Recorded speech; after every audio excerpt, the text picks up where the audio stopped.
Welcome back to my channel, guys, and welcome back to Vlogtober. Today I am here with all the books that I own that are still unread. I don't have too many books that I own that I still haven't read, but regardless, I still thought that it would be fun to go through them with you guys. So without further ado, let's just get into everything that I have not read. The first book I actually already have out because it is what I was going to currently read. I don't know if I'm going to get around to it before Witchathon, but I was going to read it, and that is The End or Something Like That by Andy Ellis. The synopsis doesn't say too much about it, but it's about this girl and her friend dies, and then they try to connect even though she's passed into the afterlife. It is very quick to read, or it's going to be very quick to read, so I was going to attempt to try to read this before Witchathon, and I still might because it is really quick.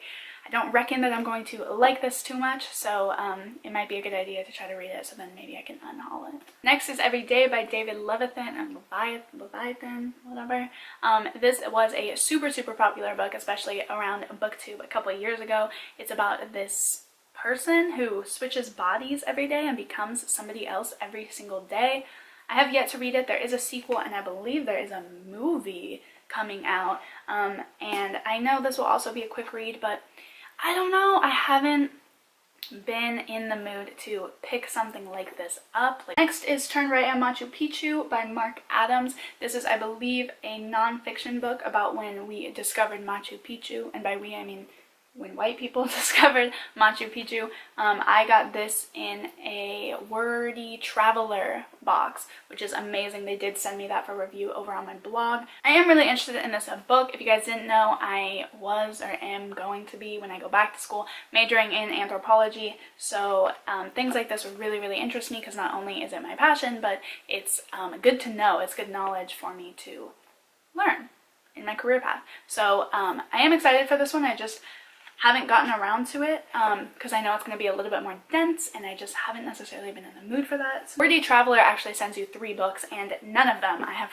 read yet, actually. The next one is Velocity of Z by David Gran.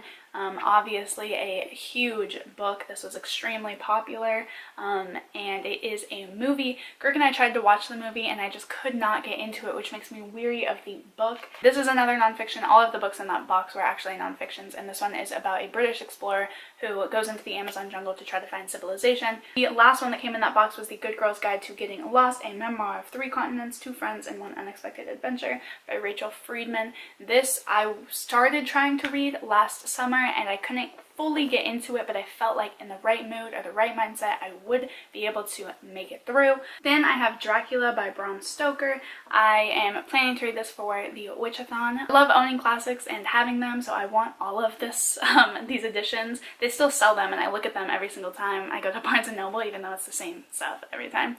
I still just look at them because I think they are beautiful, and I would love to have all of them. I think that would be so pretty.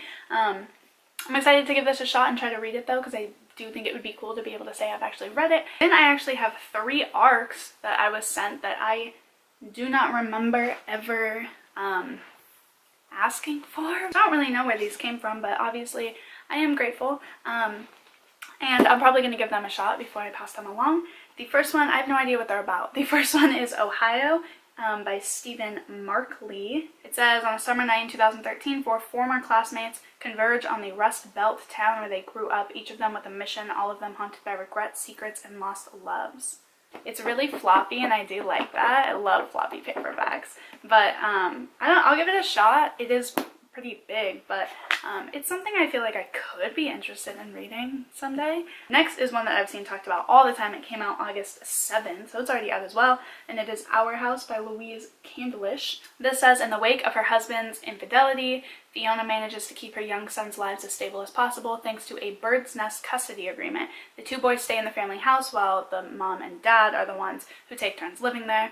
All seems to be going as well as possible until the terrible day Fiona arrives home and sees another couple moving in. I might try it. I don't know. It's written in like kind of Word document style, it looks like. So maybe a quick read. I might try it. I've seen it a lot of places, so we will have to see if I ever get around to it, but it's not top on my picks. Next is The Dinner List by Rebecca Surley. This one. This is another one very highly praised. It is coming out, or it came out in September. I'm not saying that's like if you could have dinner with 5 people, living or dead, who would you? This is pretty much a story about a woman who that really happens to her and she's able to. And there's only 2 more books that I haven't read, and that is The Book of Lost Things by John Connolly. This is a middle grade about a boy whose mom dies and he's angry at his father for moving on so quickly. David is pulled into a world next to our own and discovers that all the stories he's ever read have come to life, except the stories are different, angrier, and darker. How sick would that be though? Can we talk for a second about how cool that would be? I mean, not the angrier and darker part, but like if all the books you ever read came to life. That might not be such a good thing, actually, thinking of the books that I've read. It does sound interesting though, and I am excited to pick it up one day just to see kind of how that unfolds, because I feel like that would be so interesting. Next and last is The Cavendish Home for Boys and Girls by Claire Legrand. This is a story about a girl whose best friend goes missing, and she ends up trying to uncover why and how and where he went and all of that good and terrible stuff. Should be good. I am planning to read that for the Witchathon if you did watch my TBR for that. Fun little readathon that I'm doing later in the month, so we will see how I end up liking it. The only other book I can think of that I own that I haven't read but it's packed away in storage is One Dark Throne by Kendar Blake. Gert got me that for Christmas last year, so I do have that sequel, but it is packed away somewhere in boxes in storage, so I don't physically have it on me, but I do own it, and I have not read it yet, unfortunately. I hope that you guys enjoyed this. If you have read any of these books, be sure to let me know and maybe inspire me to actually pick them up and read them for a change. I hope that you guys have a good day, and I will see you in the next video.